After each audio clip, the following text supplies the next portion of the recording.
University Kampus Jakarta, Telkom University Kampus Surabaya, dan Telkom University Kampus Purwokerto. Dan tentunya kami dari Open Library sangat bahagia menyambut rekan-rekan semua di acara di salah satu kegiatan literasi event 2024 dengan yang mengusung tema besar Fostering Learning, Transforming Lives. Dan pada kesempatan kali ini kita akan membahas topik ya, mungkin yang relate sama rekan-rekan semua. Tadi saya udah tanya nih mahasiswanya, ada semester 1, ada semester 7 yang udah banyak yang siap-siap mau buat karya ilmiah, mau buat skripsi. Tentunya AI for Research ini menjadi salah satu hal yang relate untuk rekan-rekan semua yang udah mau menuju ke penelitian dan juga untuk rekan-rekan Bapak Ibu dosen. Ya, oke. Acara Literasi Event 2024 merupakan salah satu komitmen dari Telkom University Open Library lebih dari 1 dekade. Ini merupakan tahun ke-11 kami untuk menyelenggarakan Literasi Event 2024. Boleh tepuk tangan buat komitmen Open Library ya. Jadi mungkin teman-teman ini yang maba yang baru tahu mungkin tadi ada dari semester 1, nanti selanjutnya masih ada acara-acara yang lain. Saya harapkan rekan-rekan semua mahasiswa TLI, Bapak Ibu dosen boleh ikut kegiatan Literasi Event 2024 yang sesi-sesi selanjutnya ya. Kita masih akan menyelenggarakan acara ini sampai akhir bulan November. Acara Literasi Event 2024 selain menjadi komitmen dari Open Library untuk terus berperan aktif dalam menciptakan ruang-ruang belajar baru yang selama lebih dari 1 dekade ini telah membuka akses pengetahuan tidak hanya bagi sivitas akademika Telkom University, tapi juga terhadap masyarakat Indonesia. Dengan tema besar kami yaitu Fostering Learning, Transforming Lives, Telkom University Literasi Event menggambarkan rangkaian aktivitas dan sesi yang dirancang untuk memperkaya pengalaman belajar kita semua. Ini bukan hanya soal menambah ilmu pengetahuan, tapi juga meningkatkan peluang untuk memperbaiki kualitas hidup serta berkontribusi lagi lebih baik kepada masyarakat Indonesia. Dan izinkan perkenalkan diri terlebih dahulu. Nama saya adalah Zaki. Saya adalah pustakawan di Open Library. Mungkin kalau teman-teman sering datang ke Open Lit, mungkin agak familiar dengan wajah ini. Dan juga izinkan saya untuk menyapa terlebih dahulu yang terhormat narasumber pada hari ini. Ada Bapak Dr. Johan Jang, selaku Research Account Manager Elsevier yang akan membawakan sesi menarik tentang penggunaan AI dalam dunia penelitian. Selamat pagi Pak Johan. Selalu senang melihat wajah Pak Johan datang ke Telkom University. Biasanya ada ilmu-ilmu baru biasanya kalau datang Pak Johan ke sini ya. Dan tidak lupa juga saya menyapa moderator kita pada hari ini, ada Ibu Lucy Satya Rahmawati selaku librarian di Telkom University Open Library yang akan memandu jalannya diskusi nanti pada hari ini. Selamat pagi Ibu Lucy.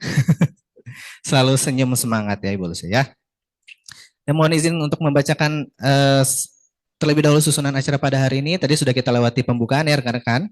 Yang selanjutnya nanti kita akan dilanjutkan dengan menyanyikan lagu Indonesia Raya yang dilanjutkan dengan Mars Telkom University. Lalu kita masuk ke sesi utama yaitu sesi kegiatan AI for Research. Selanjutnya akan ada sesi tanya jawab yang terakhir. Mungkin di sini ada mahasiswa yang siap-siap cari TAK.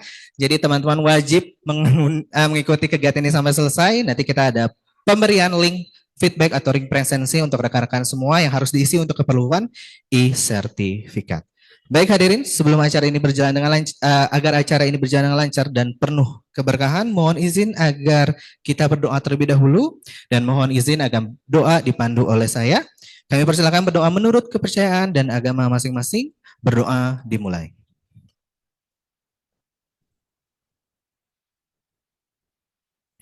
Berdoa cukup?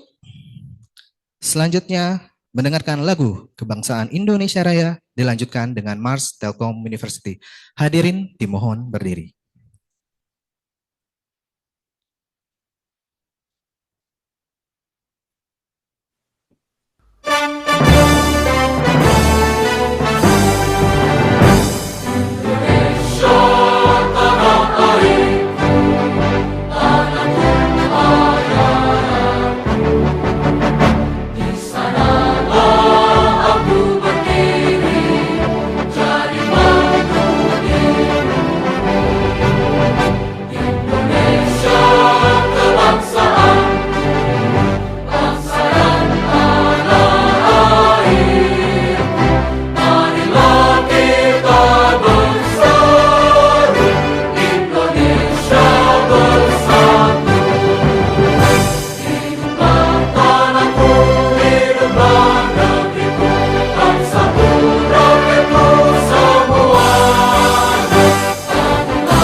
ilmu pengetahuan, satukan tekad bersama, padukan langkah, bawa bangsa menuju garis depan.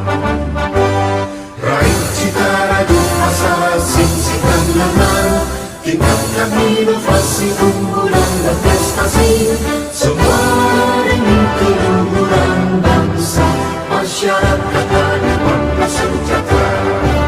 Laksanakan pendidikan dengan semangat pengabdian, ciptakan kehidupan gemilang. Telkom University, kebanggaan Pertiwi, maju dengan karya, berperan bagi bangsa, bagi Indonesia, bagi dunia.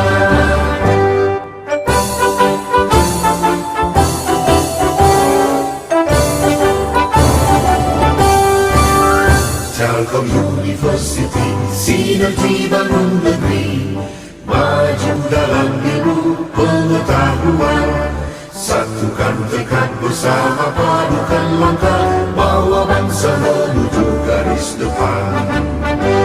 Raih cita, rajut asa, singsingkan lengan, tingkatkan inovasi, unggulan berprestasi, semua demi keluhuran bangsa, masyarakat adil makmur sejahtera. Laksanakan pendidikan dengan semangat pengabdian, ciptakan kehidupan gemilang. Telkom University, kebanggaan Pertiwi, maju dengan karya, berperan bagi bangsa, bagi Indonesia, bagi dunia.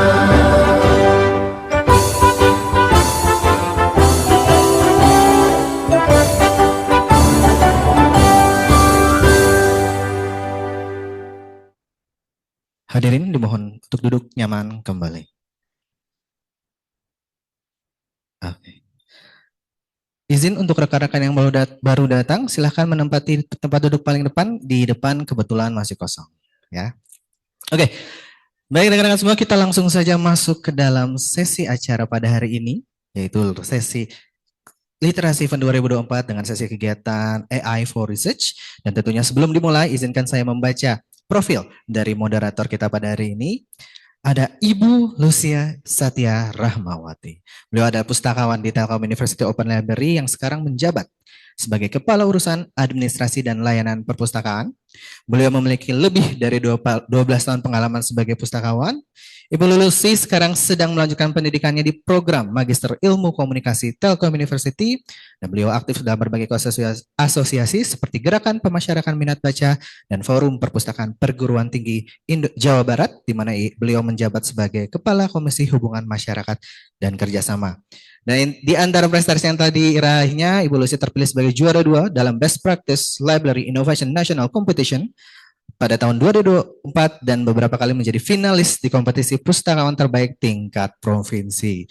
Sebelum saya panggil, izinkan saya memanggil Ibu Lucy dengan pantun. Boleh minta cakepnya rekan-rekan semua ya.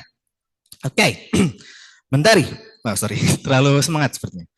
Mentari pagi bersinar cantik. Di taman bunga kuncup merekah. Ibu Lucy hadir penuh karismatik. Mari sambut dengan tepuk tangan meriah kepada Ibu Lucy, disilakan.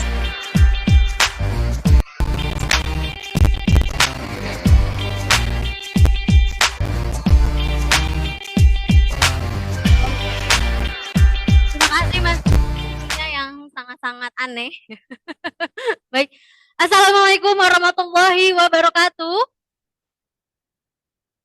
Baik, salam sejahtera untuk kita semua. Shalom, Om Swastiastu, Namo Buddhaya, salam kebajikan.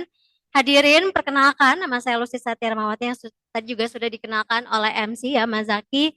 Dan tentunya kami ingin mengucapkan terima kasih banyak ya atas antusias yang luar biasa di sesi kelima di kegiatan Literasi Event tahun 2024 ini dengan judul AI for Research. Boleh tepuk tangan terlebih dahulu. Karena kegiatan ini tuh sesi kelima ini tuh di luar ekspektasi ya teman-teman ya. Target peserta kami itu hanya 150. Dan ternyata ketika kami cek H-2, H-1, wow luar biasa ya. Antusiasnya sampai 500 pendaftar gitu ya. Sehingga kami mohon maaf harus pindah venue nih ya teman-teman ya. Terima kasih sekali kepada Bapak Ibu dosen, kemudian juga pihak struktural, kemudian juga rekan-rekan mahasiswa dan juga ada dosen-dosen dari eksternal juga ya yang sudah hadir dalam kegiatan ini. Baik, sesi ini kita akan membahas tentang AI untuk riset. Ya, seperti kita ketahui bahwa sepertinya AI itu sudah tidak bisa dibendung lagi ya pemakaiannya ya. Jadi tidak haram sebetulnya ya ketika kita menggunakan AI untuk riset. Tenang, masih halal. Selama kita tidak melewati proses berpikir dari riset itu sendiri tentunya. Dan juga kita hanya menggunakan AI sebagai tools gitu ya untuk membantu kita dalam mungkin mencari ide atau membuat kerangka pemikiran dan sebagainya. Dan good news-nya hari ini kita akan membahas lebih spesifik ke yang namanya Scopus AI. Ada yang tahu Scopus? Tahu lah ya, pasti semuanya karena kalau misalnya di perguruan tinggi nggak tahu Scopus kayaknya harus ospek lagi deh ya. Baik, nah Scopus AI ini ya good news-nya lagi di tahun 2025 nanti Open Library akan melanggan full Scopus AI. Jadi akan menambahkan fitur Scopus AI ke dalam Scopus yang sudah dilanggan oleh kami sejak tahun 2022. Teman-teman sudah menggunakan Scopus? Apakah ada di sini yang mendapatkan trial Scopus AI di fitur Scopusnya, di akun Scopusnya ada? Ya, jadi memang tidak semua akun Scopus itu mendapatkan trial dari Scopus AI. Tapi tenang saja ya, ketika kalau misalnya teman-teman pernah ikutan kelas literasi, kami sudah memberikan ya link untuk menggunakan Scopus AI-nya. Jadi teman-teman bisa coba dulu nih fitur-fitur Scopus AI. Nah, nanti 2025 teman-teman bisa menggunakan fitur Scopus AI-nya secara full gitu ya. Di Telkom University menggunakan email tell you ya, silakan. Nah, sekarang kita kedatangannya ya good news-nya lagi, kita kedatangan langsung orang Scopusnya langsung nih. Dan alhamdulillahnya bisa bahasa Indonesia ya, alhamdulillahnya. Karena untuk publisher lain itu biasanya bahasa Inggris ya, bahasa pengantarnya. Kalau Pak Johan Jang ini bisa custom, bisa bahasa Indonesia dan juga bisa bahasa Inggris. Baik, sebelum saya undang ke atas ya narasumber yang luar biasa pada pagi hari ini, saya akan membacakan profil yang luar biasa pula ya dari narasumber kita, yaitu Bapak Dr. Johan Jang. Beliau adalah Customer Success Manager untuk Elsevier wilayah Asia Tenggara. Dalam perannya, Dr. Johan telah berhasil membangun kolaborasi dengan berbagai institusi pendidikan dan organisasi pemerintah di seluruh kawasan. Beliau dikenal atas keahliannya dalam bidang penulisan, penerbitan, serta pemanfaatan basis data penelitian dan intelijen yang menjadikannya sering diundang menjadi pembicara di topik-topik tersebut. Nah, sebagai Customer Success Manager, Dr. Johan bertanggung jawab dalam memberikan konsultasi kepada klien, mengawasi pengelolaan solusi dan pemanfaatan, kemudian juga memantau tren penelitian dan publikasi, serta menjembatani para pemangku kepentingan dengan solusi dan program Elsevier. Atas kontribusinya yang luar biasa, beliau telah menerima penghargaan global sebagai konsultan pelanggan terbaik Elsevier tahun 2021 hingga 2023. Selain perannya di Elsevier, Dr. Johan juga merupakan dosen di Universitas Pelita Harapan dan juga London School of Public Relations. Latar belakang pendidikan beliau adalah gelar doktor di bidang kepemimpinan dan manajemen pendidikan, serta gelar master dalam teknologi pendidikan dan komunikasi pemasaran, dan semuanya lulus dengan predikat cum laude ya, luar biasa. Dan pengalaman beliau juga memiliki pengalaman luas ya di sektor pendidikan, kemudian juga pernah bekerja sebagai dosen, manajer akademik dan koordinator kurikulum di Indonesia, Inggris dan Australia. Baik, langsung saja saya undang ke atas panggung dan beri tepuk tangannya meriah untuk Dr. Johan Jang. Silakan Pak Johan.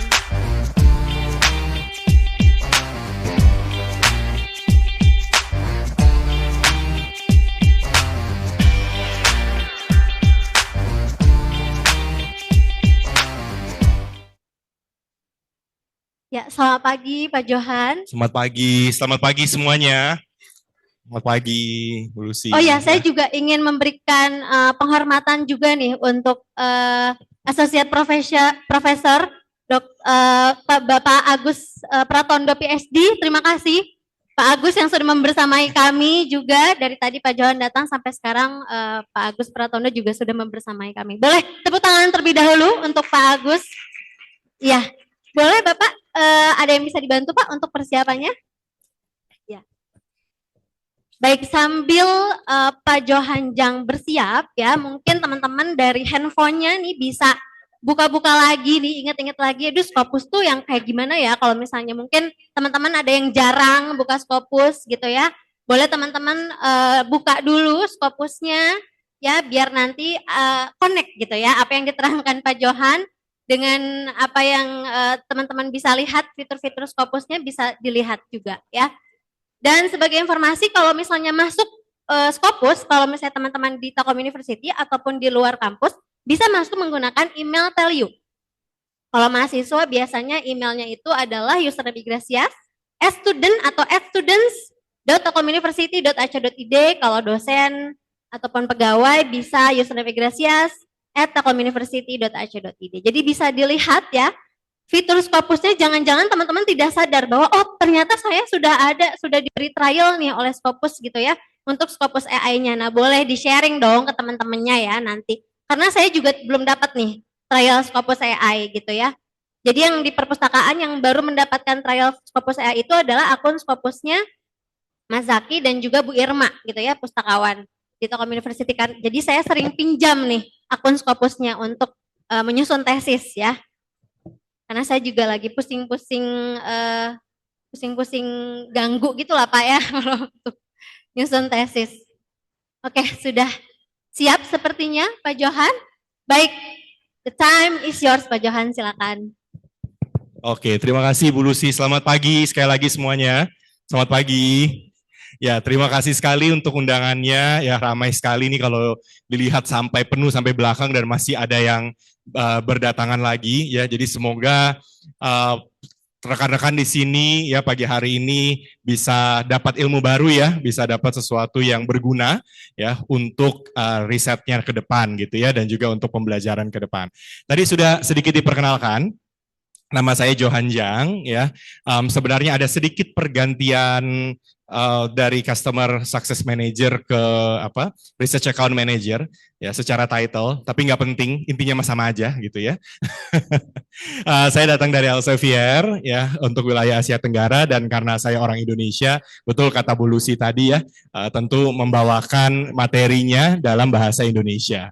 Nah, materi kita judulnya ya saya fokus kepada AI ya in academic writing and juga and publishing begitu, dan betul nanti kita juga akan sedikit melihat tentang Scopus AI juga ya yang tentunya akan semoga lebih menarik nanti buat rekan-rekan di sini ya. Nah ini saya sambil berdiri aja ya Lucy ya biar kelihatan juga di belakang ya. Ya, boleh. Nah, mungkin rekan-rekan di sini, terutama untuk mahasiswa yang baru saja bergabung di Teliu, ada yang kita kenalan dulu mungkin ya. Ada yang kenal, sebelumnya dulu Bu. Nah, oke. Ada yang sudah tahu Elsevier itu apa? Elseviernya dulu lah, begitu ya. Apa hubungannya Elsevier, Scopus, begitu? Belum ya? Oke, kita kenalan dulu berarti ya. Jadi nanti rekan-rekan akan sering sekali melihat logo itu yang di sebelah kiri itu. Ya.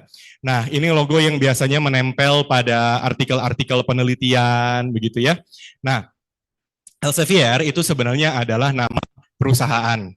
Ya, nama perusahaan di mana di perusahaan ini ya, itu di bawahnya ada yang namanya Scopus, ada yang namanya Science Direct gitu ya.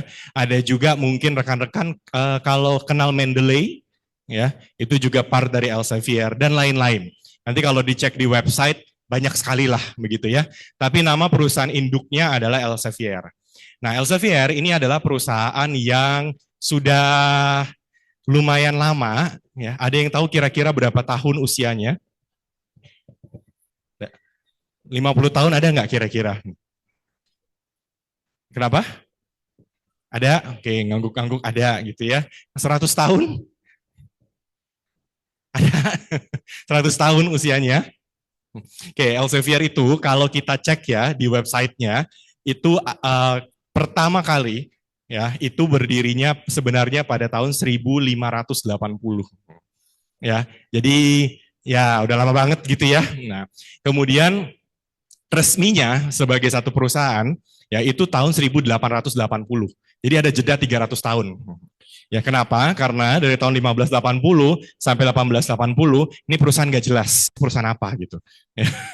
Jadi UMKM selama 300 tahun ya, sampai detik ini masih ada. Ya, jadi officialnya sebenarnya 1880, sejarahnya 1580, sampai detik ini masih ada. Kerjanya ngapain? Sebagai perusahaan yang udah usia ratusan tahun, kerjanya adalah awal mulanya itu murni sebagai publisher. Ya, jadi kalau rekan-rekan tahu di sini, ya publisher, penerbit begitu ya, karena ada penerbit buku. Nah, kalau kami penerbit untuk artikel-artikel. Ya, fokusnya waktu itu pada awal-awal Elsevier berdiri, ya, rekan-rekan pernah dengar Galileo? Ya, nah jadi Galileo yang menyatakan bahwa ternyata bumi itu bukan pusat tata surya. Nah, itu dipublikasikan oleh Elsevier. Ya, kita yang waktu itu mikir gitu ya, bagaimana ya caranya pemikiran yang agak luar biasa waktu itu bisa tersebar. Ya, bisa tersebar waktu itu baru di Eropa aja, nggak ada internet gitu ya, terus masih pakai paper yang kuning yang pakai tulisan tangan gitu. Jadi idenya adalah bagaimana kita menyebarkan bukan hanya Galileo, tapi juga para pemikir-pemikir hebat waktu itu, zaman Renaissance-nya Eropa, ya itu bisa tersebar setidaknya ke seluruh Eropa dulu. Nah, baru setelahnya kita lanjut ke negara-negara lain. Nah, fokusnya memang adalah penyebaran informasi ke universitas, ya supaya sains itu berkembang. Nah, itu yang jadi kunci awalnya Elsevier. Ya, Elsevier ini sekarang pusatnya ada di Amsterdam di Belanda, ya, tapi beroperasi di semua wilayah di seluruh dunia, hampir semua lah, ya termasuk di Indonesia juga. Oke, nah awal-awal 2000-an, ya mendekati 2000-an itu kita bergerak menjadi big data company. Ya, karena kan di sini di Telyu pasti familiar ya dengan istilah big data. Tapi big datanya fokus kepada dunia sains, ya, dunia penelitian, dunia sains termasuk salah satunya adalah kita buat namanya Scopus. Ya, Scopus itu menjadi gudang data untuk penelitian-penelitian yang ada di seluruh dunia. Ya. Nah, kemudian ya singkat cerita lagi, akhirnya di sekarang-sekarang ini ya kita juga sebagai perusahaan big data mau tidak mau ya juga harus berkaitan dengan AI kan, gitu ya. Ya, jadi mau nggak mau kita harus berurusan sama namanya AI. Ya, bagaimana kita sebagai penerbit terbesar ya itu juga harus menyadari ya AI itu udah ada, terus AI itu harus diapakan. Ya, dan banyak yang suka tanya ke Elsevier gitu ya. Dari Elsevier itu petunjuk AI-nya seperti apa? Supaya yang lain-lain juga bisa melihat gitu ya, bisa menjadi acuan gitu, panduan untuk pengembangan AI khususnya dalam bidang academic writing and publishing. Nah, itu yang mau di-share hari ini gitu ya. Oke, sebelum ke sana mungkin pertanyaan nih. Saya punya pertanyaan ke rekan-rekan semuanya. Pertanyaan yang pertama ya, menurut rekan-rekan ya, jumlah publikasi ya saat ini di dunia itu naik atau turun? Jumlah publikasi di seluruh dunia itu naik atau turun tahun ke tahunnya? Ya, gampang ya, jawabannya naik gitu. Ya, terutama waktu lagi COVID kita sempat berpikir, wah ini kayaknya bakal turun ini, gitu ya. Ternyata enggak, ya malah tambah lagi gitu. Ya, nah datanya, ya sorry pertanyaan kedua. Nah, pertanyaan kedua adalah gini, menurut rekan-rekan penyumbang publikasi terbesar di dunia itu ada di benua mana? Benua mana kira-kira? Amerika, Eropa, Asia? Ya, penyumbang terbesarnya adalah di Asia. Ya, untuk jumlah ya terbesar di dunia. Oke. Nah, ini apa namanya? Rankingnya nih. Ya, kalau kita fokus pada seluruh dunia. Ya, jadi itu the whole world ya, tiap tahun naik. Ya, kemudian Asia Pasifik per tahun 2017 itu pertama kali melampaui Eropa dalam hal jumlah publikasi terindeks Scopus. Ya, dan itu kalau kita lihat kecenderungannya Asia Pasifik itu makin lama makin naik. Ya, Eropa itu mulai mengalami penurunan. North America juga sama. Ya, jadi mulai agak turun. dari segi jumlah publikasinya, tapi Asia Pasifik masih terus ya mengalami kenaikan. Nah, next-nya, nah terus berikutnya Indonesia gitu. Ini pertanyaan ketiga buat rekan-rekan ya. Menurut rekan-rekan, Indonesia itu publikasinya banyak apa sedikit? Lumayan. Ini biasanya orang Indonesia tanya gitu ya, banyak sedikit lumayan. Pokoknya kita tengah-tengah aja lah gitu ya. Kalau dibandingkan dengan negara-negara di Asia Tenggara, ya Indonesia itu posisinya menurut rekan-rekan ya dibanding Malaysia, Singapura, Thailand begitu ya. Nah kita itu ada nggak ya di top 3? Gitu. Top 3 aja gitu, 3 besar di Asia Tenggara untuk publikasi terindeks Scopus, iya apa enggak? Ada? Oke. Peringkat 1 bukan? Enggak, langsung yakin, enggak mungkin lah. Ya, kenyataannya ya nanti rekan-rekan adalah Indonesia itu ya, coba kita lihat ya. Nah, seperti ini nih. Jadi Indonesia di dunia itu adalah peringkat 20 dan peringkat 1 di Asia Tenggara. Ya, untuk jumlah publikasi terindeks Scopus ya. Jadi memang paling besar begitu ya. Nah, kalau kita lihat ini adalah rankingnya ya. Jadi ranking pertama yang terbesar, yang paling banyak sekarang publikasinya itu di Cina ya. Itu mereka sudah menghasilkan lebih dari 4,5 juta publikasi ya. Kemudian dilanjutkan di US, India, UK dan seterusnya. Kita bisa lihat Indonesia ada di peringkat 20 ya. Nah, next dari Indonesia itu adalah kalau di Asia Tenggara itu Malaysia.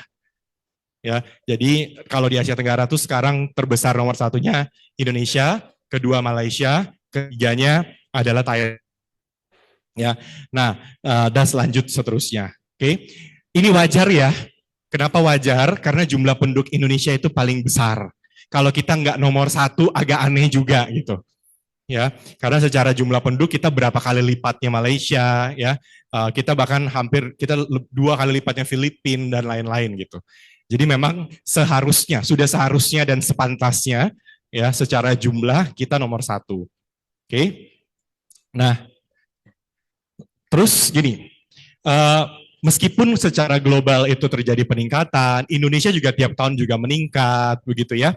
Kemudian kita juga lihat negara-negara lain juga sama. Semua tuh lagi tinggi, kecuali sedikit turun di Eropa sama Amerika. Tapi kalau kita fokus Asia Pasifik, ya itu semua negara, apalagi India sama Cina, waduh, ya itu tiap tahun naik terus. Oke, namun, nah kita meskipun ini naik terus ya, kita pernah buat satu penelitian di tahun 2024 sebenarnya di awal-awal, ya. Ini satu penelitian dari kita sendiri, jadi Elsevier bikin penelitian gitu ya. Judul penelitiannya kita taruh di dalam satu report, namanya View from the Top. Nah, View from the Top ini adalah laporan tentang kesiapan dari kampus-kampus menghadapi tantangan riset saat ini. Jadi risetnya mah naik gitu ya, tiap tahun menaik gitu. Tapi akan muncul banyak sekali tantangan dengan kenaikan jumlah riset. Nah, terus kita coba kita tanya ke 100 pemimpin di bidang akademik, ada rektor, ada wakil rektor gitu ya, ini dari 100 universitas di dunia, Indonesia nggak ada perwakilannya, ya, tapi adalah beberapa di Asia gitu ya, kita juga coba cek. Nah, apa sebenarnya tantangan ya dari mereka semua nih, di kampus begitu, ya, meskipun angkanya kelihatan bagus, tapi tantangannya tetap ada dan yang apa tantangan tersebut ya. Nah, hasilnya yang kita dapat itu ini kecil banget gitu, ini bisa di-download ya, nanti bisa dicek di website Elsevier gratis. Nah, karena itu kecil sekali, saya coba melihat di situ ada 2 poin yang sangat penting yang berhubungan dengan AI. Nah, hasil dari penelitian kita itu menunjukkan pertama ya, prioritas yang sangat tinggi tetap yang sebelah yang Y-nya ya. Nah, itu menunjukkan yang horizontalnya vertikal horizontalnya itu yang sebelah kiri menunjukkan prioritas, yang bawah itu menunjukkan kesiapan. Jadi prioritas dan kesiapan. Nah, yang kita lihat, yang prioritasnya sangat tinggi, tapi kesiapannya masih rendah, ya itu adalah governance of AI. Ini kampus-kampus besar di dunia, mereka tuh punya tantangan bagaimana membuat aturan tentang AI. Ya, karena betul riset itu makin lama makin banyak, ya publikasi makin lama makin tinggi. Tapi kalau ini salah satunya didukung karena AI. Nah, tapi kalau tidak ada governance yang tepat soal AI, ini bisa bahaya. Ya, jadi kenaikan angka tersebut bisa jadi sesuatu yang dipertanyakan nantinya. Ya, nah ini satu hal yang prioritasnya sangat besar, tapi kesiapannya sangat kecil buat kampus-kampus besar ini. Ya, nah kemudian poin yang kedua adalah ini prioritasnya nggak tinggi-tinggi sekali, ya, tapi kesiapannya yang paling rendah. Ya, dari semua tantangan yang dihadapi kampus, ini kesiapan yang paling rendah itu adalah appropriate use of AI. Ya, ini biasa pertanyaan mahasiswa misalkan. Kalau mahasiswa tanya, saya pakai AI buat ini boleh apa enggak? Bingung loh jawabannya, tanda tanya. Ya, saya kalau kasusnya ini atau misalnya tiba-tiba nanti bulan depan muncul AI buat bikin apa lagi gitu. Ya, nah ini yang kesiapannya sangat-sangat rendah, yaitu bagaimana kita punya kejelasan. Ya, pakai AI itu harusnya seperti apa? Karena AI-nya makin lama makin berkembang gitu. Ya, bahkan teman saya udah sering sekali ya dia joke sama saya, nggak tahu ini jokes bapak-bapak atau bukan gitu. Nah, tapi dia bilang kayaknya 10 tahun lagi kita akan punya Doraemon ini. Ya. Karena Doraemon itu kayak AI ya, versi 10 mungkin gitu. Ya. Jadi makin lama makin seru begitu ya, tapi kampus-kampus ini masih banyak yang belum siap. Nah, itu tantangannya. Oke, next-nya. Nah, jadi ini ya, 64% ya mengatakan bahwa AI governance itu high priority. Tapi cuma 23% yang siap gitu. Ya, mau itu di Amerika, mau itu di Asia Pasifik, ya, kampus-kampus juga masih belum terlalu siap. Ya, jadi ini jadi PR besarnya kampus nih saat ini. Oke. Nah, next-nya lagi. Nah, terus bagaimana dengan point of view dari Elsevier? Nah, point of view dari Elsevier ini jadi penting, ya, karena saat ini ya Elsevier itu market leader-nya, ya, dan ini berurusan sama Scopus juga. Jadi ya balik lagi itu ya, kami sering sekali ditanya, terus policy-nya Elsevier saat ini apa? Nah, terutama dalam academic writing dan publishing. Oke. Nah, supaya apa? Kalau ada ketentuan dari Elsevier yang akhirnya menuju ke Scopus juga gitu ya, ini akan jadi guide buat semuanya begitu. Ya, kita oke apa enggak atau bagaimana lah ya view kita terhadap AI, khususnya generative AI. Yang kita omongin di sini generative AI ya, rekan-rekan ya, gitu. Oke. Nah, jadi satu hal yang paling penting adalah dari sudut pandang Elsevier, AI itu boleh dipakai. Ya, mahasiswa langsung senyum semuanya gitu ya, seneng banget mukanya gitu. AI itu boleh dipakai. Ya, karena konsepnya ya sebenarnya AI itu udah ada kok dari zaman sebelum ChatGPT juga udah ada gitu. Ya, cuma mungkin kita nggak sadar aja dan namanya bukan generative AI. Ya, jadi secara prinsip di Elsevier kami memperbolehkan penggunaan AI. Ya, bahkan kami sebenarnya encourage penggunaan AI. Ya, tentu dengan batasan-batasan yang jelas. Ya, jadi yang kita selalu katakan adalah AI boleh dipakai, ya, tetapi harus dengan hati-hati, dengan ada pemahaman bersama penggunaannya harusnya seperti apa. Nah, policy yang nanti saya share ke teman-teman semuanya, ini policy sementara ya, karena AI-nya makin berkembang, jadi nanti ke depannya, mungkin tahun depan kita ada tambahan policy apa lagi gitu ya, nanti ada perubahan ini dan itu. Gitu. Oke. Next, jadi kenapa kita selalu mengatakan AI itu harus dipakai dengan hati-hati? Nah, karena AI itu ada beberapa problemnya nih. Ya, yang pertama, inauthentic sources. Ya, kadang kita sebutnya halusinasi gitu. Ya, AI-nya kita pakai, kita tanya apa gitu pertanyaannya, kemudian dia memberikan jawaban dengan sumber, tapi kalau kita cek sumbernya nggak ada. Ya, atau sumbernya salah. Ya, atau sumber tersebut ternyata tidak menjelaskan apa yang dijelaskan oleh AI-nya. Ya, jadi sources-nya itu tidak tepat. Kedua, datanya juga bisa jadi misleading. Ya, belum tentu datanya akan benar. Ya, akurasi dari data itu menjadi pertanyaan besar juga. Ya, ini dapatnya dari mana? Yang ketiga, nah ini ya, kitanya jadi tidak bisa mikir gitu. Ya, karena semuanya tinggal tanya sama AI-nya. Yang kita pikir adalah cara bertanya ke AI. Ya, tapi kita akhirnya jadi kehilangan human expertise. Ya, kemudian masalah ethical concern. Nah, ini masalah data. Nah, contoh nih rekan-rekan ya, saya nggak tahu di tell you bagaimana, tapi kalau di saya, misalnya di Elsevier begitu ya, di laptop saya nggak bisa pakai ChatGPT, ya, di blok gitu. Ya, kenapa? Bukan karena kita anti ChatGPT, bukan.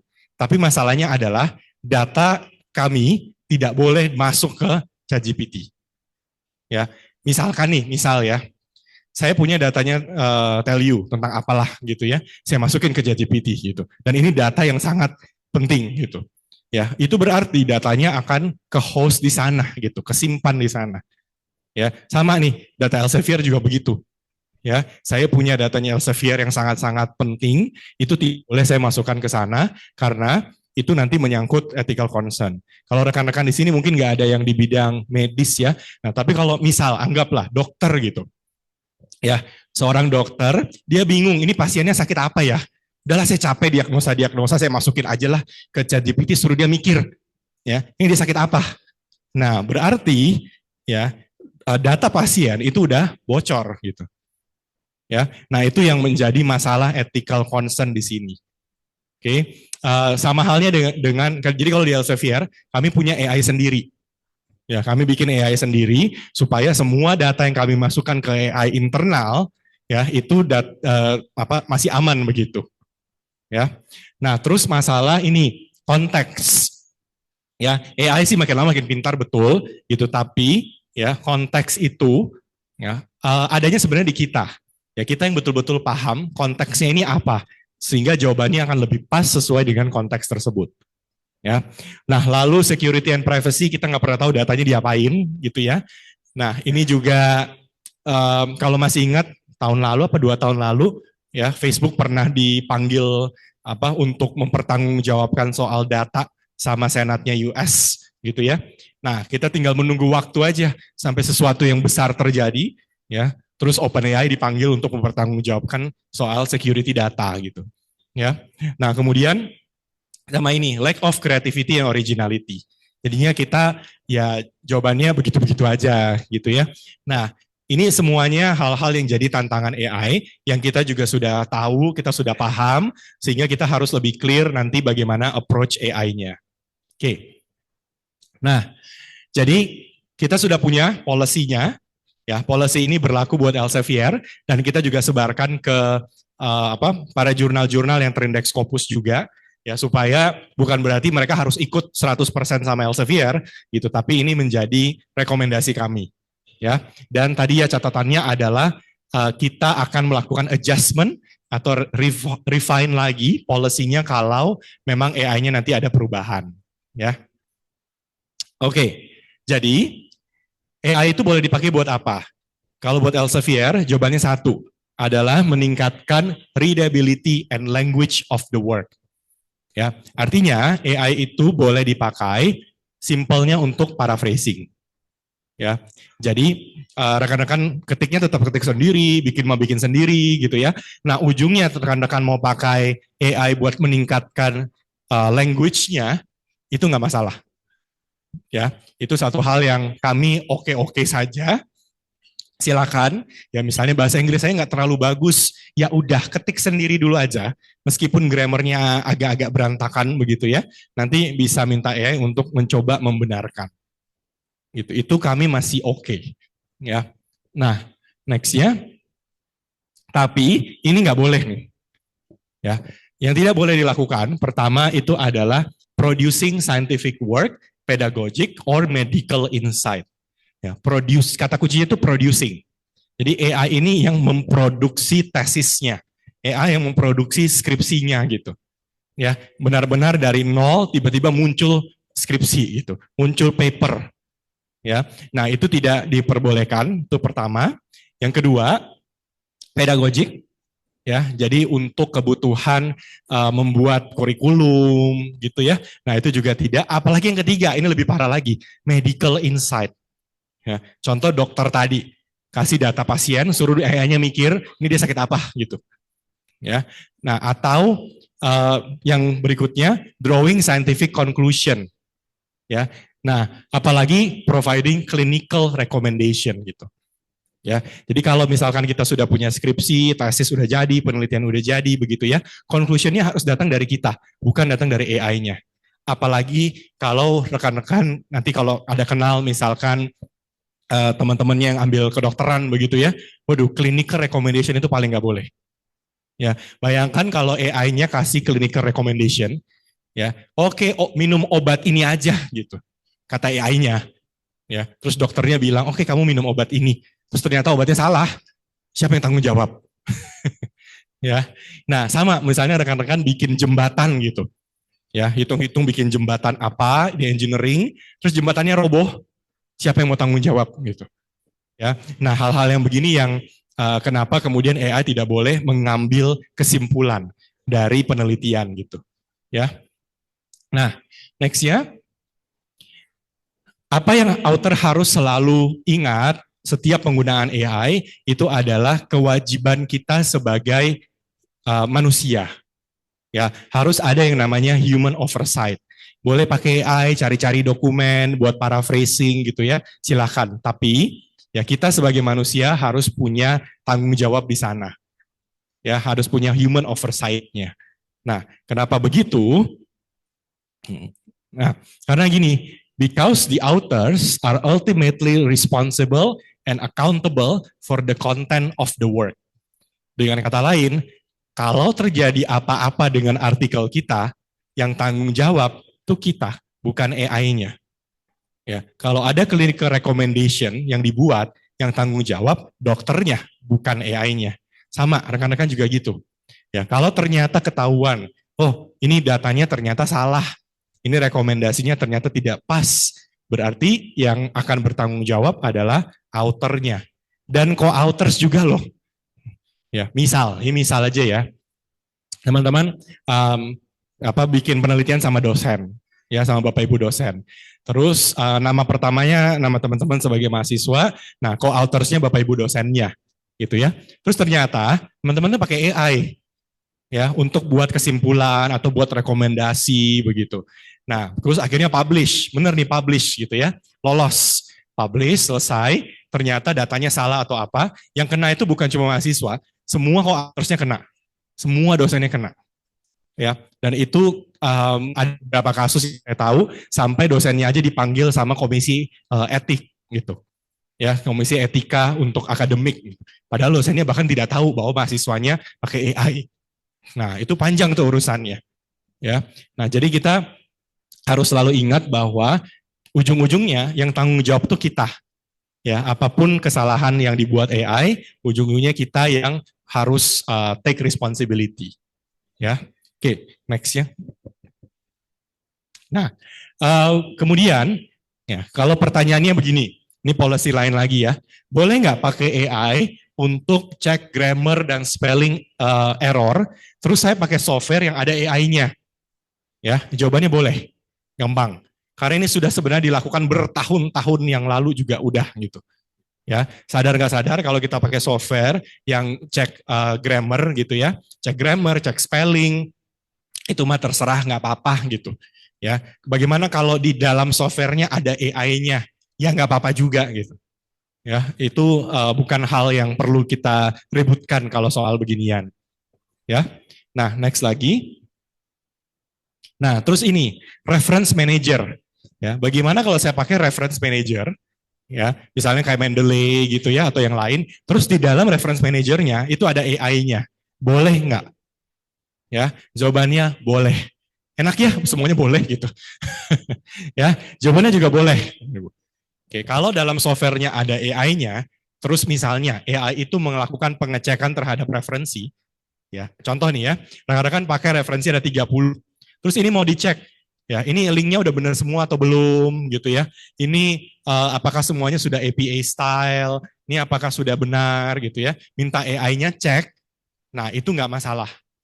Ya, itu boleh-boleh saja, dan ini pun tidak harus disclose, artinya tidak harus diinfokan. Ya, waktu nanti rekan-rekan submit, pakai reference manager, pakai AI, itu tidak perlu ada informasi bahwa saya pakai reference manager yang pakai AI. Itu nggak usah. Ya, karena ini dianggap ya oke-oke saja. Toh tugasnya reference manager itu hanya melakukan pengecekan ya apakah referensinya itu sudah tepat begitu. Ya. Oke, next lagi. Nah, kalau saya pakai AI buat membantu writing, ya, buat paraphrasing, apakah harus saya infokan? Jawabannya harus. Nah, ini yang agak beda di sini. Ya, kalau rekan-rekan pakai AI buat paraphrasing, ya itu harus diberikan informasinya. Di jurnal-jurnal Elsevier, nanti kalau rekan-rekan lihat, itu ada satu bagian khusus namanya Declarations of the Use of Generative AI. Ya, nah disitulah harus ada pengumuman bahwa saya menggunakan AI, nama AI-nya juga disebut apa, software-nya apa, untuk apa. Nah itu harus ada. Ya, kalau rekan-rekan mencantumkan Declarations of AI, editor dan reviewer tidak berhak menolak penelitian teman-teman. Ya, karena di sisi publisher itu diperbolehkan. Jadi kalau nanti editornya atau reviewernya nolak, teman-teman boleh komplain. Ya, karena ini diperbolehkan sebenarnya. Ya, tapi ini penolakan karena pakai AI-nya gitu ya. Oke. Nah, seperti ini nih. Ya, where should it be disclosed? Ada di template-nya kami. Ya, jadi nanti di artikel itu, di jurnal itu ada template-nya. Nah, template-nya itu yang di kotak itu tuh, during the preparation of this work, the authors use, nah itu diberikan nama AI-nya apa, ya ChatGPT juga nggak apa-apa gitu ya, anything lah gitu ya, in order to, nah alasannya kenapa teman-teman harus pakai AI, gitu ya. Kemudian after using this sort of service, the author reviewed and edited the content. Jadi teman-teman juga baca dulu kontennya apa, diedit juga, direview juga ya. As needed and take full responsibility of the content of publication. Ya, artinya ada statement dari kita untuk menyatakan bahwa saya bertanggung jawab penuh atau kami bertanggung jawab penuh atas konten ini meskipun pakai AI buat paraphrasing. Ya. Oke, next ya. Nah, apa yang tidak boleh dilakukan adalah tidak melist AI sebagai co-authors. Ya, jadi jangan tiba-tiba muncul co-authorsnya ChatGPT gitu. Ya, itu nggak perlu. Oke, karena apa? Authors dan co-authors itu bertanggung jawab atas konten. Ya, kan si ChatGPT-nya tidak bertanggung jawab atas kontennya gitu. Jadi itu tidak perlu untuk diinfokan begitu ya, jangan ditaruh di sana.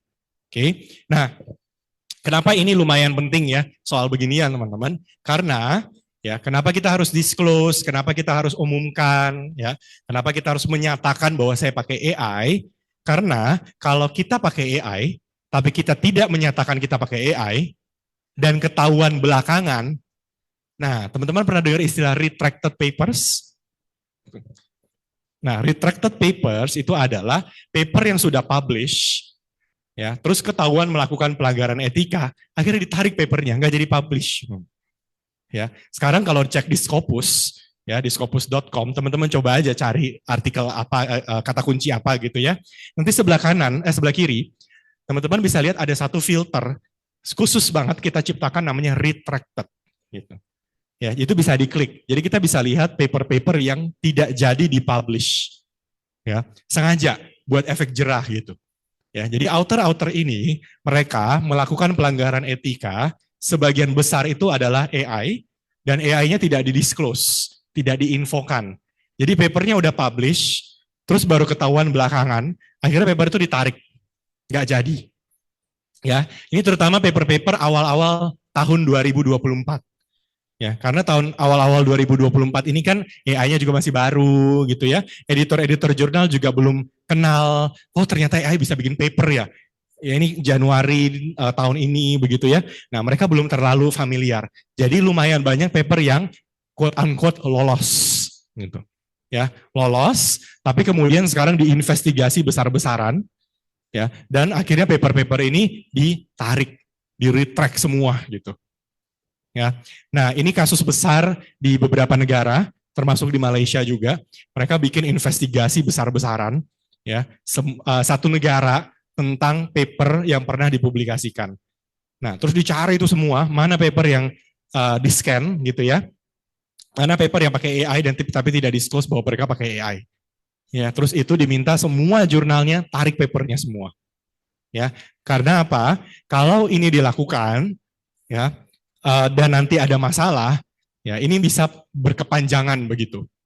Ya, apalagi kalau penelitiannya lumayan serius lah.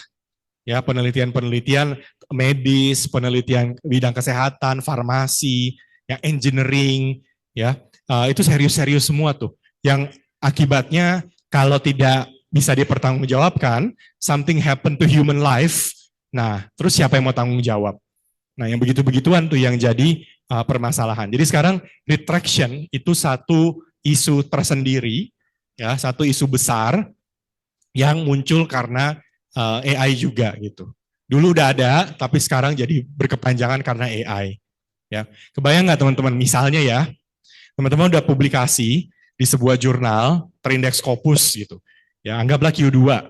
Terus teman-teman nggak bilang nih saya pakai AI. Ya, terus lolos. Ya, lolos nih, publish. Ya, terus udah seneng ya, udah dapat cum laude gitu. 1 bulan kemudian ditarik papernya gitu. Ya, terus apa yang terjadi? Apa yang terjadi dengan gelar? Apa yang terjadi dengan nilai? Lulus apa enggak? Gimana tuh? Ya, ini kan jadi pertanyaan besar kan gitu.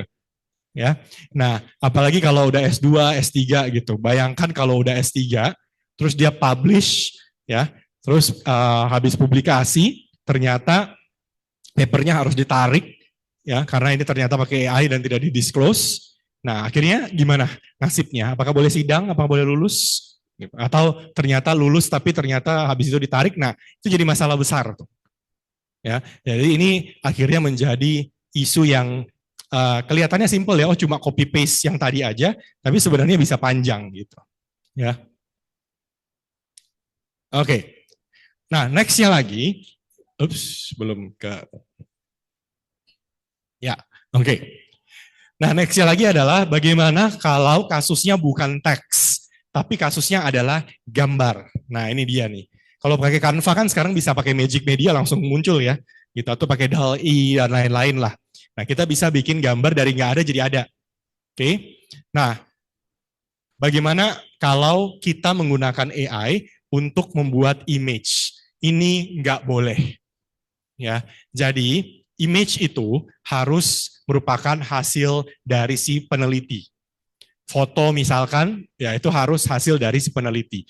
Bukan minta AI buat gambarnya. Ya, karena ini sama halnya dengan kita sebenarnya memalsukan data, ya, membuat data begitu. Ya, jadi generative AI untuk figures, image, artwork itu tidak diperbolehkan. Ya, nah, jadi apakah semua gambar tidak boleh diproduksi? Mungkin sebelumnya dulu. Ya, nah apakah semua gambar tidak boleh diproduksi oleh AI? Kalau istilahnya adalah memproduksi gambar, jawabannya enggak. Tapi kalau hanya mengedit gambar, jawabannya boleh. Tapi ada batasan. Jadi misalnya gini ya, teman-teman foto nih, terus fotonya terlalu gelap. Ya, teman-teman naikin brightness-nya atau pakai AI, ya pakai AI di HP, minta AI-nya tolong benarkan gambar ini karena terlalu gelap. Terus nanti dia mainin brightness, highlight, shadow, gitu-gitu ya. Nah itu boleh nggak? Boleh. Itu boleh. Tapi yang nggak boleh, misalnya gini, di gambar di foto itu ada orang lewat. Ya. Terus karena ini orang lewat agak mengganggu ya, estetika fotonya, teman-teman minta AI-nya keluarin orang itu dari gambarnya. Nah itu kan sekarang bisa begitu ya, itu nggak boleh. Ya, itu artinya kita sudah mengubah gambar tersebut ya secara konteksnya. Ya, atau ganti warna, itu juga nggak boleh tuh teman-teman. Ya, misalkan teman-teman bikin ada foto apalah begitu ya, terus di satu rumah, terus cat rumah itu warna biru. Nah, terus teman-teman nggak suka nih, kenapa ya warnanya biru, terus birunya jelek gitu. Ganti warnanya jadi merah gitu. Nah, itu juga tidak diperbolehkan. Ya, karena artinya gambar itu sudah bisa jadi maknanya berubah. Ya, kalau cuma diterangkan, digelapkan dan itu tidak mengubah makna dari gambarnya, itu nggak apa-apa. Ya, jadi ini agak tricky ya kalau kita udah bicara soal gambarnya seperti apa. Ya, nah nextnya, jadi apakah semua image tidak boleh diproduksi oleh AI? Yaitu tadi ya, kalau cuma adjustment dari brightness, kontras, ya, colornya sedikit, cuma dimainkan sedikit tidak mengubah maknanya, itu sebenarnya boleh, ya, nggak masalah gitu. Ya, nah kadang ini kalau jurnal udah yang bagus-bagus nih teman-teman, ya, editornya itu kalau dia pinter ya, gitu ya, dan semakin lama makin pinter gitu, dia akan lihat kalau kita ada posting satu gambar di artikel kita, ya, dan gambar itu kelihatan ini editan, ya, itu editornya suka minta kasih gambar aslinya, ya, sesimpel gini, ini kelihatan nih dari editannya ya, ini kayaknya brightness-nya dimainin nih, ya, ini kayaknya nggak begini, ya, nah itu kadang editornya bisa minta submit yang aslinya juga. Ya, supaya nanti diperbandingkan. Ya, dan nanti keputusan dari editor, apakah kita boleh menaikkan brightness atau nggak apa-apa kita pakai aja foto yang apa adanya, meskipun fotonya gelap gitu. Ya, nah yang beginian nanti tergantung dari editor, ya biasanya dia akan minta mana raw files-nya, ya bukan hasil editing. Ya, nah next ya. Oke, boleh nggak pakai AI untuk membantu metode riset? Nah, kalau tadi kan gambar gitu ya. Nah, sekarang metode riset. Ya, dalam kasus metode riset ini sebenarnya sudah sangat umum. Ya, sesimpel gini lah. Kalau teman-teman pakai SPSS, di sini ada yang kenal nggak? Ada ya beberapa ya gitu. SPSS atau Smart PLS atau apalah gitu ya, software-software statistik begitu. Itu sebenarnya ya di dalamnya ya itu kan software yang membantu kita menghitung perhitungan statistik. Nah kalau kita hitung manual bisa-bisa aja. Saya pernah kok belajar pakai Excel ya ngitung supaya hasilnya persis sama dengan SPSS ya. Kira-kira butuh waktu 4 jam lah gitu ya. Capek, lama banget gitu. Ya sampai ketemu hasilnya bisa persis sama dengan SPSS tuh bisa. Nah, akhirnya, tapi kan ya udah ada tools-nya gitu ya, untuk kita bisa pakai, dan ini sebenarnya boleh. Ya, jadi kalau kita pakai software-software tertentu untuk membantu kita di metode riset, dan software itu ada AI-nya, sebenarnya boleh. Asal di sini harus dideskripsikan. Ya, jadi kita harus kasih tahu, kita pakai software ini. Software ini itu ada AI-nya. Terus saya pakai AI-nya buat apa? Nah, itu perlu dideskripsikan di bagian metode riset kita. Ya, kenapa? Karena kalau nanti ada yang pakai software yang sama, ya, terus dia nggak pakai AI dan hasilnya beda, nah itu sesuatu yang tidak perlu di-question lagi kenapa hasilnya beda.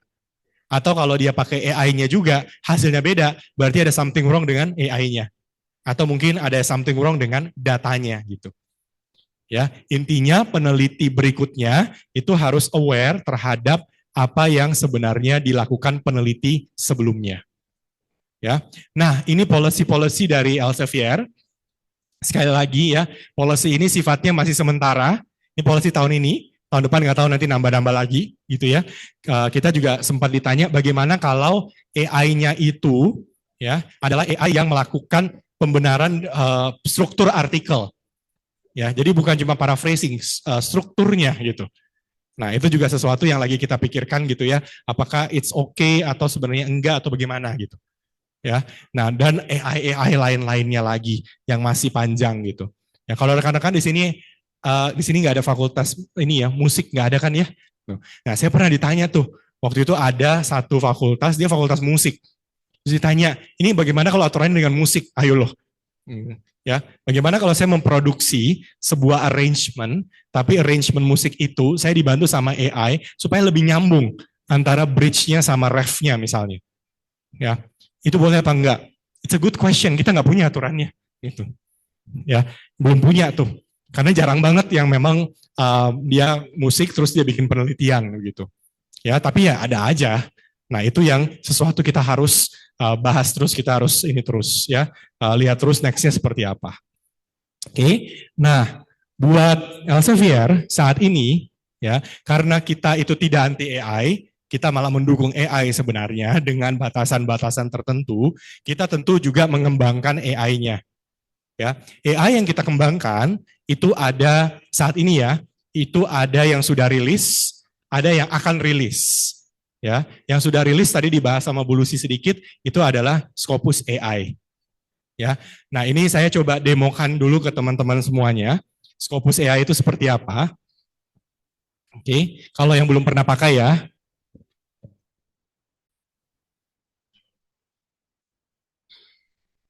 Ya, oke, kelihatan ya. Jadi kita di Scopus sekarang sudah ada namanya Scopus AI. Ya, nah Scopus AI ini baru. Ya, sebenarnya kita rilis versi betanya tahun lalu, tapi baru kita rilis versi fullnya tuh sekarang. Nah, dan versi yang nanti teman-teman lihat ini adalah versi 1.0. Ya, kalau ChatGPT kan sekarang versi 4 ya, ini versi 1 masih bayi nih gitu.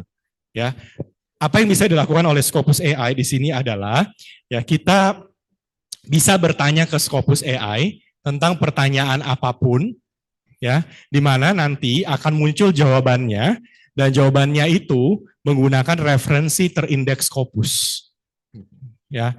Nah, itu powernya tuh di sana. Referensinya kalau diklik dijamin ada, bukan halusinasi. Ya. Nah, itu yang jadi powernya si Scopus AI versi 1 ini. Gitu ya. Nah, tapi Scopus AI itu tidak bisa memprediksi ya.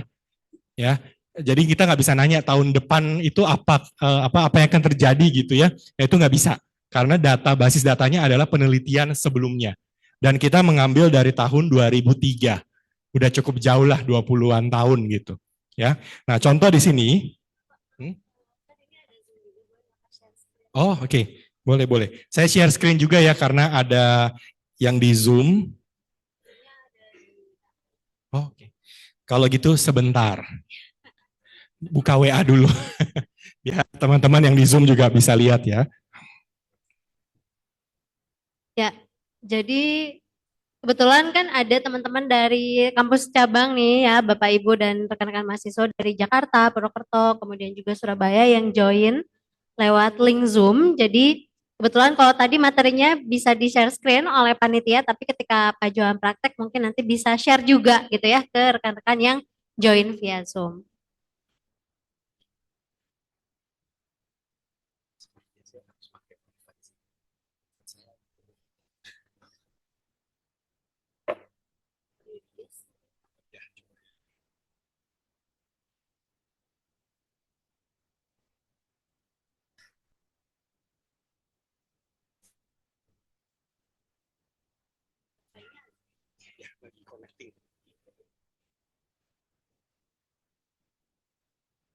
Baik, nanti mungkin sambil disiapkan ya pertanyaan untuk Pak Johan, sambil menunggu, karena nanti untuk praktek Scopus AI-nya juga pasti menarik banget ya teman-teman, apalagi teman-teman yang akan tugas akhir ataupun skripsi, karena saya juga menggunakan Scopus AI ya untuk mencari inspirasi di pengerjaan tesis saya dan alhamdulillah cukup membantu ya, karena kalau misalnya penelitian terdahulunya memakai sumber referensi dari jurnal-jurnal yang terindeks Scopus, insya Allah aman ya Pak ya, aman.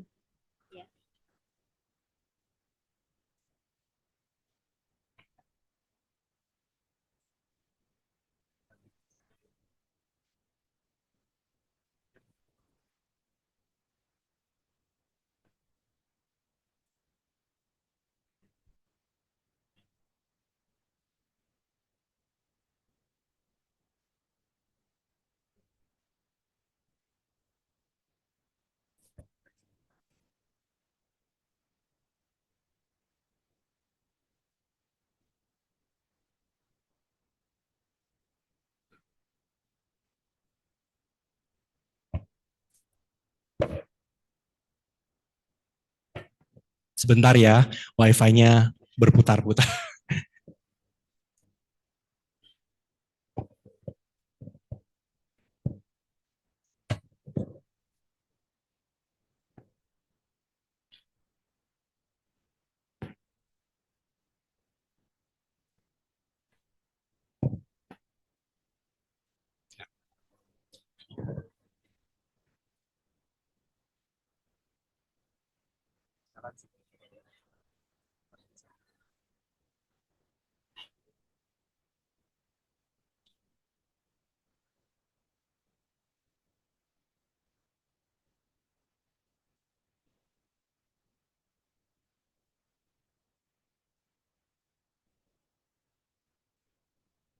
Oke, mungkin sambil menunggu Pak Johan bersiap. Sudah siap sebetulnya Pak ya? Sebentar lagi. Oke. Tadi juga Pak Johan menjelaskan bahwa tantangan untuk riset gitu ya, prioritasnya ketika dilaksanakan survei 100 perguruan tinggi ya Pak ya, tapi tidak termasuk Indonesia. Oke, baiklah. Kita tidak diajak ya. Kita tidak kebagian ditanya. Jadi prioritas yang tinggi itu yang pertama adalah governance of AI. Jadi bagaimana regulasi untuk menggunakan AI-nya, betul ya Pak ya? Dan juga kejelasan untuk menggunakan AI. Tapi kalau tidak salah kemarin itu saya mendapatkan buku e-book sih Pak. Bentuknya itu Gen AI. Jadi panduan untuk Gen AI. Jadi mungkin kalau misalnya teman-teman kalau tidak salah itu dari Kemendikbudristek ya Pak ya. Itu sudah ada panduan untuk Gen AI dan kebetulan di Telkom University yang mengawali atau menggawangi tentang panduan Gen AI itu ada di unit bagian pengembangan akademik nih teman-teman ya, yang kepala bagiannya nanti ada Pak Maki, kemudian juga Kak Urnya ada Bu Fitri dan lain-lain. Mungkin dosen-dosen teman-teman juga di sini ada Bu Iin, Pak Bari gitu ya. Nanti teman-teman bisa bertanya nih ke bagian pengembangan akademik, bagaimana sih panduan untuk Gen AI? Kebetulan di Telkom University juga sedang digodok gitu ya, dan kami juga sedang di Direktorat Akademik juga sedang benchmark gitu ya ke beberapa universitas di luar sana gitu ya, di luar negeri untuk panduan Gen AI ini seperti itu. Baik, sepertinya Pak Johan sudah siap, silakan Ya, Pak. oke. Jadi untuk Scopus AI kita bisa tanya pertanyaan apapun tadi ya. Itu misalnya ya, saya tanya ini, what makes a good leader misalkan. Ya, nah, kita tinggal klik search. Ya error.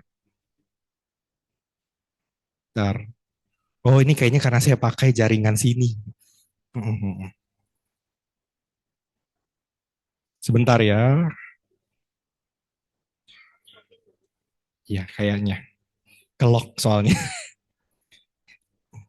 Oke sebentar ya teman-teman ya.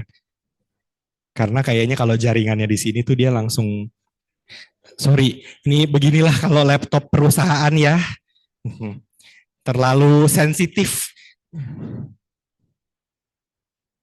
Karena Elsevier tuh tingkat keamanannya tinggi ya Pak ya, jadi nggak boleh pakai jaringan orang lain. Ribet lah pokoknya ya. Oh bukan, internetnya memang untuk connecting lagi. Oke. Kayaknya internetnya sih. Karena kita berebutan dengan Iya. 500 peserta Pak ya untuk wifi-nya. Coba ya, sebentar. Iya masih connecting saya.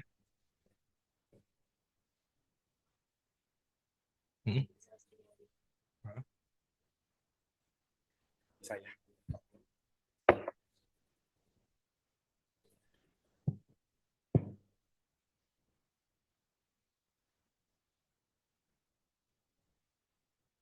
Ya, sebentar ya Pak Im ya. Karena iya ini internetnya nih yang lemot.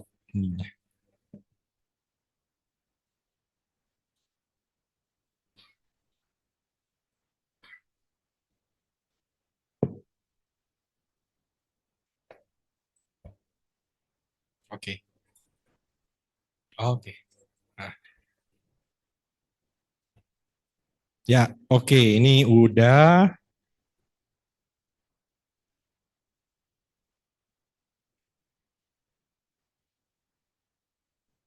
Ya, sudah. Oke. Saya balik lagi ya. Ini udah berhasil. Iya betul Bu, kalau saya tethering bisa. Nah, oke, begini ya. Jadi ini Scopus AI, saya pakai contohnya seperti ini. Ya, how can international cooperations be improved to effectively address global climate change? Nah, terus langsung muncul jawabannya. Ya, jadi ini ada summary-nya. Ini jawabannya seperti apa? Oke. Nah, dan di sini ada referensi. Jadi kalau referensinya ini nomor 1, 2, ini kita klik, dia akan langsung muncul sebelah kanan. Ya, nah sebelah kanan ini adalah referensi yang dipakai untuk menjawab pertanyaan kita. Ya, nah nanti kita tinggal open document details. Nah kita langsung dibawa ke dokumennya. Nah ini adalah dokumen yang dipakai tadi. Itu ya. Oke, kemudian selain referensi-referensi yang ini, sebelah kanan juga rekan-rekan bisa lihat, ini ada namanya foundational document. Ya, foundational document ini adalah dokumen-dokumen lain yang tidak dipakai untuk menjawab pertanyaan kita, tapi ini banyak citasinya. Ya, jadi nggak terlalu nyambung, tapi bisa jadi oke gitu. Ya, untuk dipakai sebagai referensi juga. Ya, ini ada ya 1000 citasi, 445. Ya, ini kecenderungannya udah agak-agak lama memang dokumennya. Ya, nah lalu di bawah di sini ada namanya expanded summary. Nah, di expanded summary ini adalah sama jawaban juga, tapi jawabannya lebih panjang. Ya, lebih lengkap di sini ya. Key challenge in achieving international cooperation, strateginya apa, dan seterusnya. Ini kalau kita lihat, pakai referensinya itu sampai 8. Oke.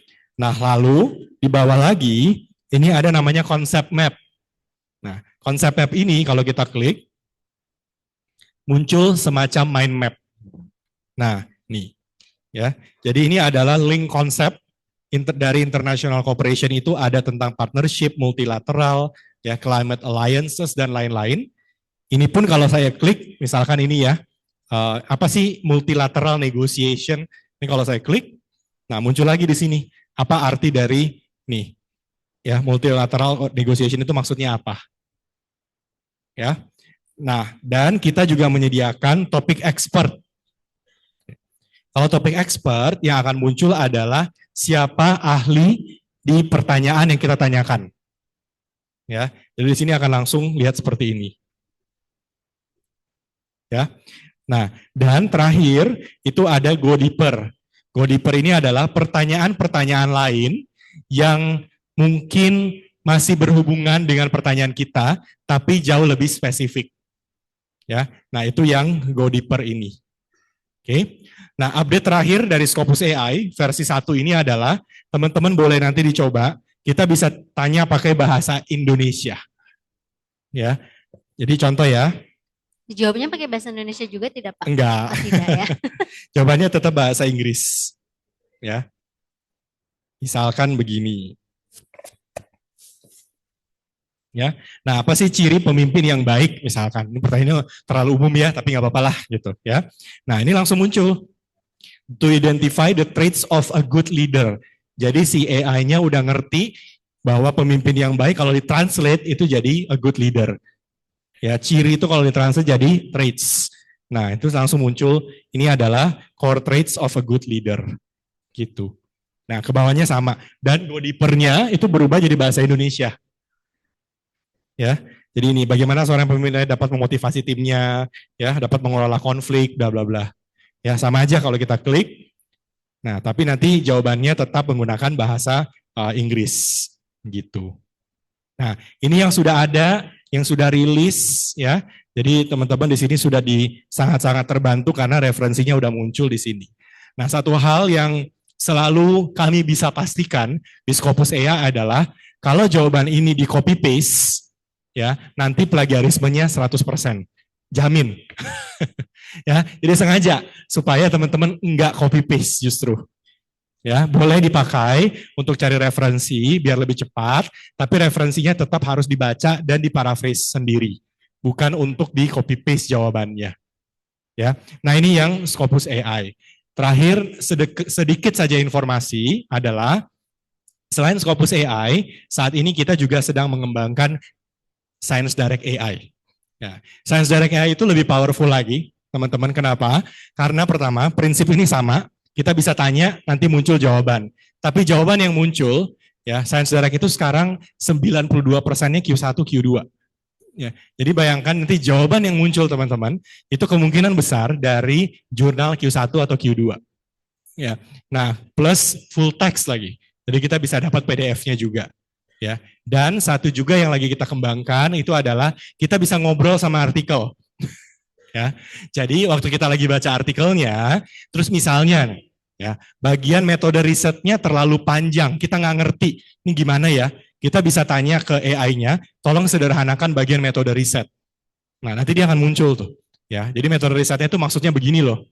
Ya, atau misalkan, saya bingung ini research gap-nya apa sih? Ya, nanti tinggal tanya. Nanti akan muncul research gap-nya tuh ini. Coba cek halaman sekian, itu ada research gap-nya di paragraf ini gitu. Nah, jadi nanti si AI-nya itu membantu kita untuk bisa memahami artikel lebih mendalam. Itu kenapa di Science Direct akan lebih powerful lagi, ya karena ada fitur untuk kita bisa berdiskusi dengan artikel tersebut. Ditunggu ya, karena Science Direct tahun ini usianya 25 tahun. Jadi kayaknya kalau keburu semuanya by the end of the year akan muncul Science Direct AI gitu. Ya mungkin itu dari saya. Terima kasih, semoga bermanfaat. Silakan kalau ada pertanyaan-pertanyaan. Ya. Baik, boleh tepuk tangan terlebih dahulu untuk Pak Johan, luar biasa tadi penjelasannya sangat-sangat insightful sekali ya. Jadi dari mulai overview datanya, kemudian juga apa sih yang boleh dipakai gitu ya dari AI dan apa yang tidak boleh gitu ya, pakem-pakemnya seperti apa, kemudian juga tadi diulas sedikit tentang penjelasan praktek AI, Scopus AI, yang nanti 2025 ini teman-teman bisa digunakan secara full ya di Telkom University, karena nanti Open Library Telkom University di 2025 awal akan melanggan Scopus AI. Jadi nanti teman-teman bisa menggunakan, tapi untuk sekarang teman-teman sudah bisa menggunakan Scopus AI, tapi memang versi trialnya terlebih dahulu. Nanti kalau misalnya ingin mencoba dan belum ada fitur tadi, seperti tadi, di Scopusnya teman-teman, teman-teman bisa hubungi Aslip ataupun layanan online kami ya, media sosial kami, untuk minta nih link trialnya ya, nanti bisa kami berikan kepada teman-teman. Baik, kita akan buka sesi diskusi atau sesi tanya jawab ya, silakan teman-teman kalau misalnya mau bertanya silakan angkat tangannya, kemudian juga nanti sebutkan nama dan prodi mana atau dari umum instansi mana. Baik, silakan panitia boleh dibantu mungkin ini ya. 50 orang yang kata. Tiga penanya dulu mungkin ya, tiga penanya dulu yang di depan, ibu muda yang di depan, kemudian juga yang di tengah dan yang di belakang. Yang di tengah dan yang di belakang, yang tadi, yang di pojok, ya kemudian juga yang di sini ya Mbak, yang berkacamata. Baik, mungkin boleh dimulai. Terima kasih. Ya, silakan. Terima kasih Ibu Lucy atas kesempatannya, sudah nge-spill juga, saya sudah ibu-ibu. Selamat pagi Pak Johan, terima kasih banyak atas waktunya. Selamat pagi juga untuk rekan-rekan Telkom University. Perkenalkan, saya Desi, saya termasuk salah satu alumni dari Telkom University. Kebetulan hari ini saya mewakili institusi secara umum ya, saya dari institusi kesehatan, bagian non-medis dari Utomo Hospital. Terima kasih atas pertanyaannya. Saya tertarik sekali dengan AI for Research ini, apresiasi sekali atas topik yang luar biasa baik. Pertanyaan saya adalah bagaimana membatas atau ya memproses untuk membedakan ambiguitas ya antara proses bahasa periset asli dengan bahasa AI gitu. Apakah sudah ada software semacam untuk regulasi khusus ya, berapa persentase toleransi antara peran AI-nya dengan peran kami gitu sebagai periset? Karena khawatir takutnya 50% kira-kira ini oke nggak untuk dipublish kalau misalnya peran AI-nya sama dengan peran periset. Seperti itu, terima kasih banyak. Wassalamualaikum warahmatullahi wabarakatuh. Baik, terima kasih. Waalaikumsalam. Boleh langsung dijawab saja Pak, okay. Langsung. Sebenarnya gini, kalau di Elsevier sendiri, kami juga pakai third party sebenarnya untuk bisa software-software pendeteksi AI, karena kami nggak punya software pendeteksi AI gitu. Jadi kami pakai third party juga. Nah dari third party tersebut, nanti kan akan muncul ya kemiripan AI-nya berapa atau apa begitu. Nah apa yang kami lakukan kalau dari back office-nya itu kemiripan-kemiripan tersebut kita cek manual dulu. Ya, karena kita juga nggak yakin 100% lah. Ya, belum terlalu yakin 100% terhadap pengecekan murni dari software. Nah, ujung-ujungnya kalau memang betul, oh iya ini AI driven atau bukan atau bagaimana. Nah, saat ini ya memang polisinya adalah semua yang berpakai AI asalkan dia menyatakan dia pakai AI ya, dan memang by software juga kelihatan itu pakai AI, selama itu bentuknya masih parafrase, kita nggak apa-apa gitu, it's okay. Tapi kalau ternyata bukan, itu adalah ujung-ujungnya murni AI saja, nah maka itu biasanya kita langsung lakukan penolakan. Kalau ditanya berapa persen, setiap jurnal itu masih beda-beda sih. Gitu. Tapi ada semakin tinggi jurnalnya, jurnal-jurnal Q1 tuh di Elsevier, satu aja mereka ketemu pakai AI dan itu tidak di disclose informasinya, itu langsung tolak. Jadi bukan soal presentase, tapi soal penemuan satu aja dan tidak ada disclose-nya, itu langsung tolak. Gitu. Jadi agak-agak ini ya ekstrim begitu, bukan hitung presentase, tapi hitung penemuan satu itu langsung penolakan gitu. Oke, berarti kalau misalnya dilihat juga dari kualitas jurnalnya ya, Pak Johan ya. Betul. Jadi semakin tinggi, misalnya Q1 satu kata pun, satu kata, Kalau satu kata kayaknya enggak sih Bu. satu paragraf, paragraf misalnya, Satu paragraf. atau satu gambar gitu ya. satu paragraf saja tidak di sounding gitu ya, di apa ya itu kan namanya form. Declarations of AI. Oh, ya. declaration of AI-nya itu. Oh, berarti ada declaration of AI-nya ya, Pak ya. Duh, ribet dah. Ya. Soalnya kemarin saya baru submit Cinta 2 tuh, ya menurut saya itu udah ribet banget, Pak. Apalagi udah fokus ya. Baik. Ada lagi pertanyaan mungkin sudah cukup, Bu Desi? Oke. Oh ya, untuk 3 penanya pertama sebagai informasi akan mendapatkan voucher ya dari Literasi Cafe. Jadi boleh jajan-jajan nongki-nongki cantik gitu ya di Literasi Cafe ya, boleh minuman gratis di sana. Baik, penanya kedua silakan yang di belakang tadi, Mas yang ini dulu deh, yang dekat dulu. Yang Mbak yang berkacamata baju biru yang lagi ngobrol. Mbak jadi nanya Mbak. Oke, siap.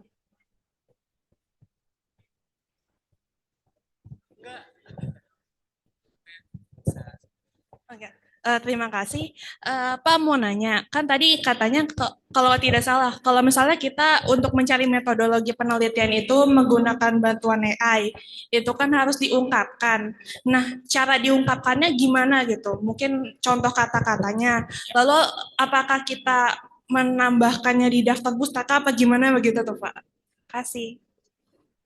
Ya, oke. Kalau untuk mengungkapkannya, nanti kalau kita misalnya cari jurnal Elsevier gitu ya, nah di jurnal Elsevier itu ada namanya Guide for Authors. Misalnya buka website jurnalnya, nah nanti kita scroll gitu ya, kita cari, nah itu ada namanya Declarations of AI. Nah, Declarations of AI itu satu kalimat aja sebenarnya. Satu kalimat, kita boleh copy paste kalimatnya nggak masalah. Nah, karena di dalam kalimat tersebut nanti kita harus mengungkapkan kita pakai AI, AI-nya namanya apa, buat apa. Nah, itu harus diungkapkan di sana. Gitu. Nah, boleh itu tinggal di copy paste, nggak akan masuk plagiarisme. Jadi kalau katanya ya during the preparation of this work bla bla bla, nah itu tinggal di ini aja. Ya. Jadi nanti bisa dilihat di author guidelines-nya ya Pak ya. Betul. Jadi di setiap jurnal biasanya ada author guidelines, nanti ada form. Kalau misalnya ada form tinggal diisi oleh autornya. Nanti ada step-step untuk submit jurnalnya seperti apa. Baik, boleh diberikan vouchernya? Iya. Oke, penanya ketiga yang di ujung sana. Yang belakang. Yang memakai kacamata ada laki-laki dari tadi sudah ngacung ya, sudah angkat tangan.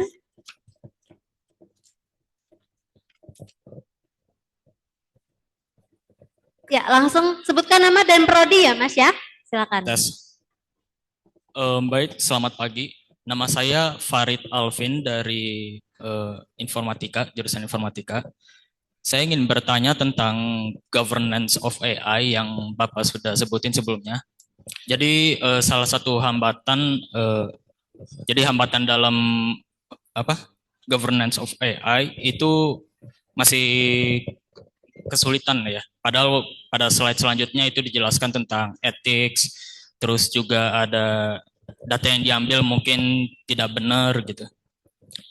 Tapi saya merasa pada slide itu saya merasa kalau permasalahan tersebut sudah jelas dan seharusnya sudah bisa diadres ya. Jadi pertanyaan saya, kenapa sih kita masih kesulitan untuk mengadres masalah dari governance of AI? Kenapa kita masih kesulitan untuk mengatur dan meregulasikan AI? Terima kasih. Ya, oke.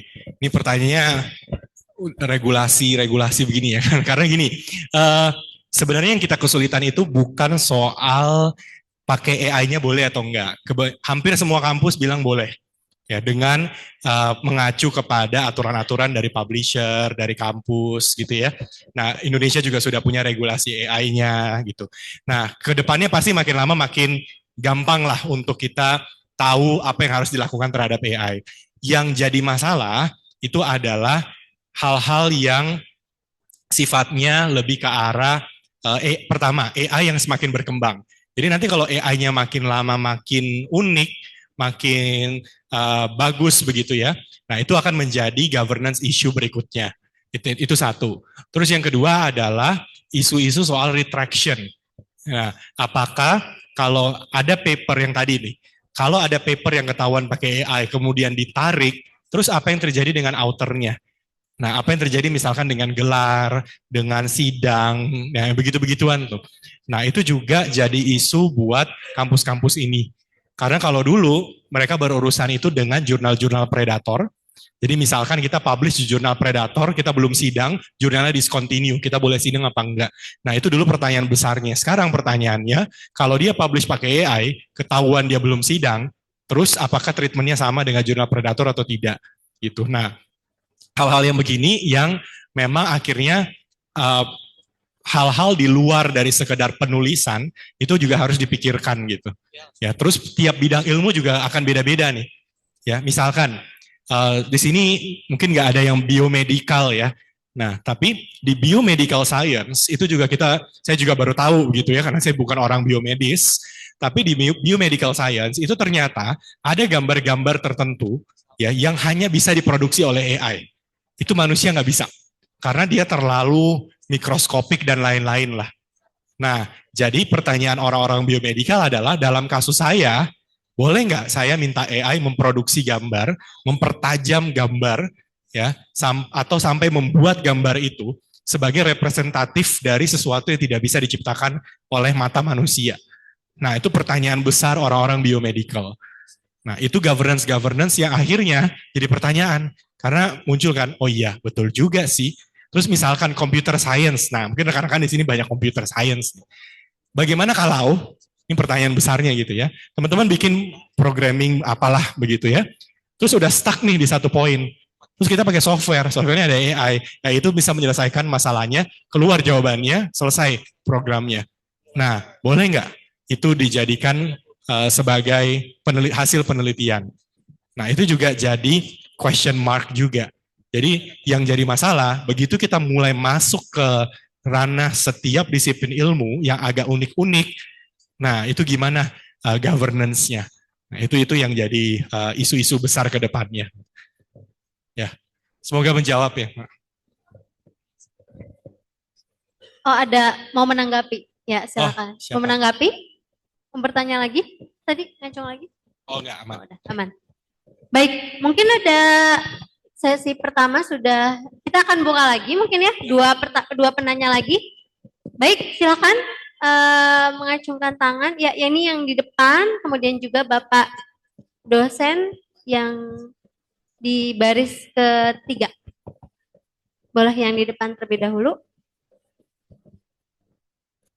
Baik, terima kasih atas kesempatan yang telah diberikan dari moderator. Assalamualaikum warahmatullahi wabarakatuh. Perkenalkan, nama saya Rizky Aulia Hakim, mahasiswa S2 Sistem Informasi.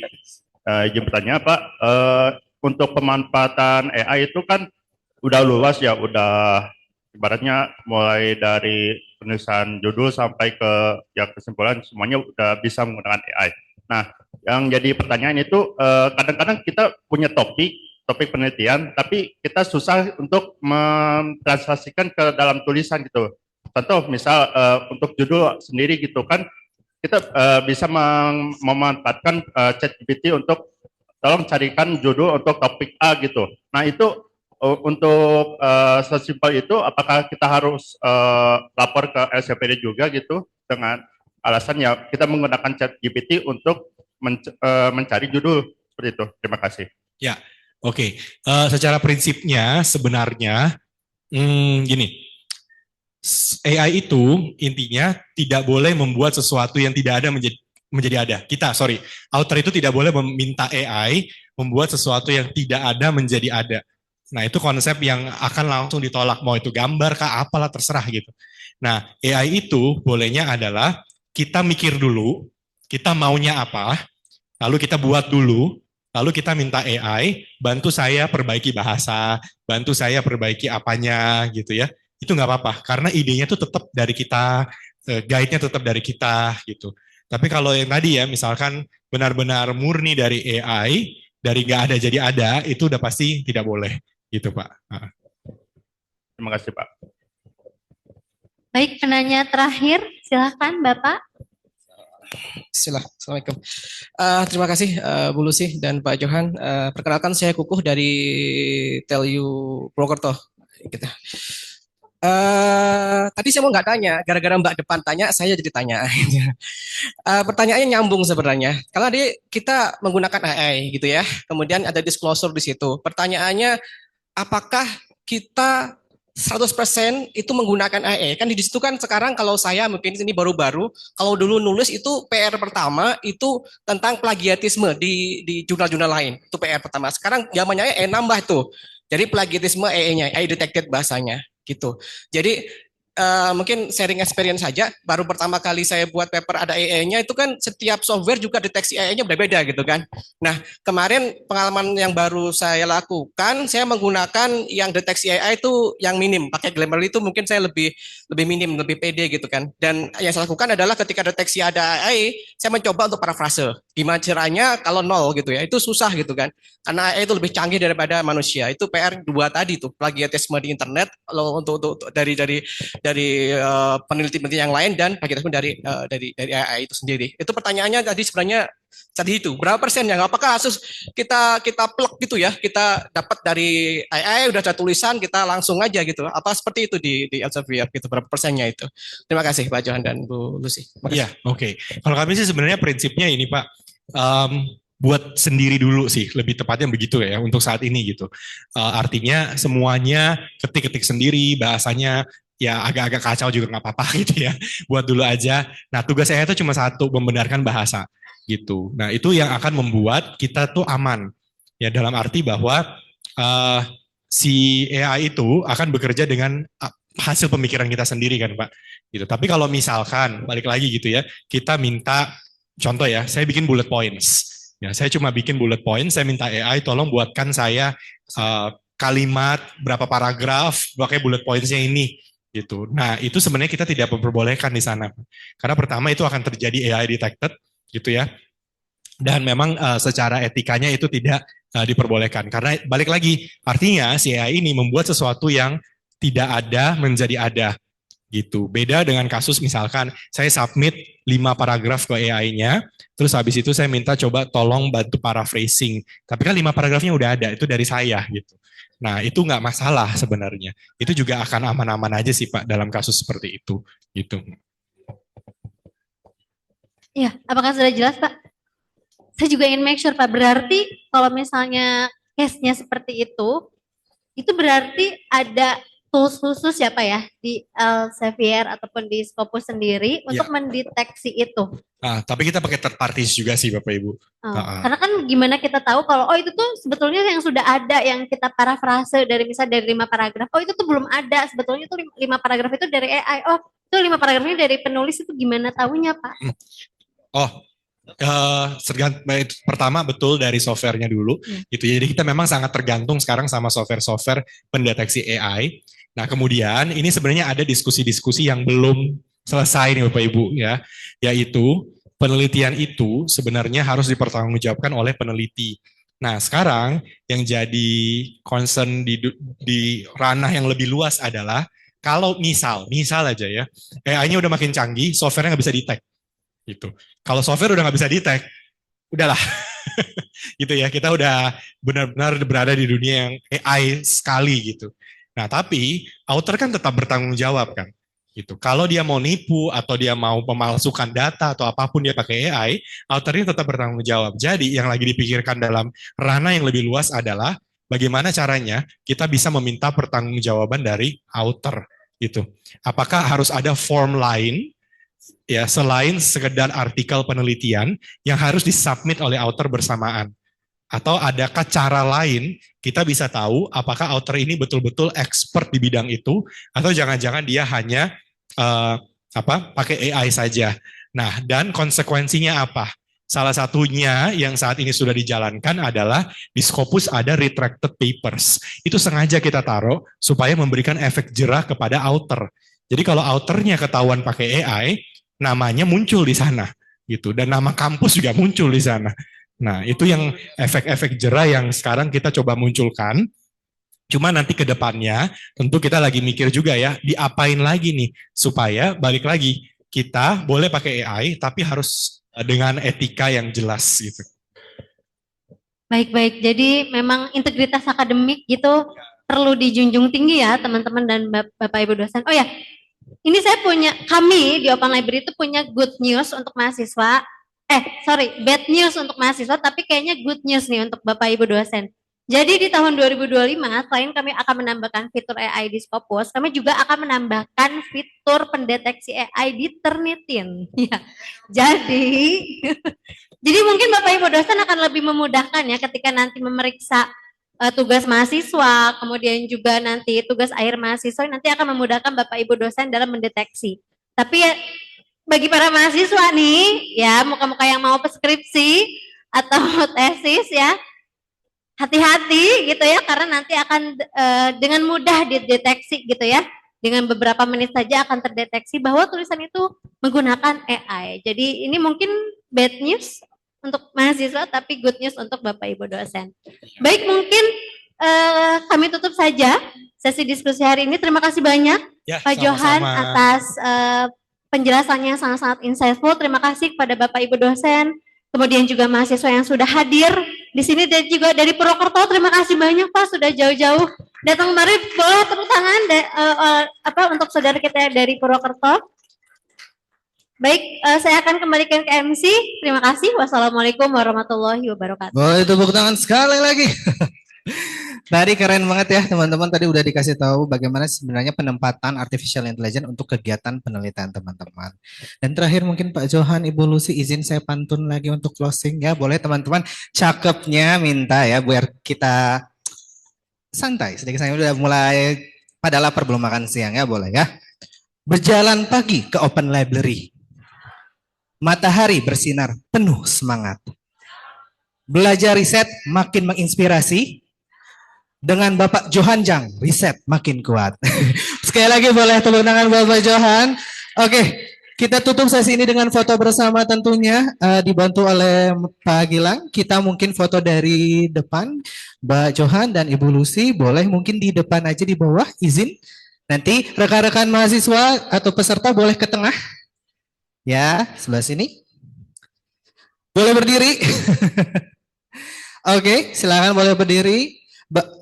Nanti kita ke tengah, boleh merapat ke tengah, silahkan. Dengan Prof. Agus, boleh. Kita di sini, Pak Johan dan Ibu Lucy, Prof. Agus di depan. Oke, mantap.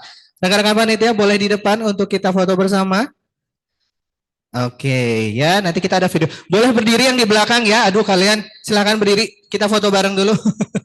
Berdiri semua, berdiri. Kita foto bersama. Terakhir untuk rekan-rekan setelah foto bersama silahkan, ini udah ada link feedback yang bisa teman-teman akses untuk keperluan sertifikat untuk rekan-rekan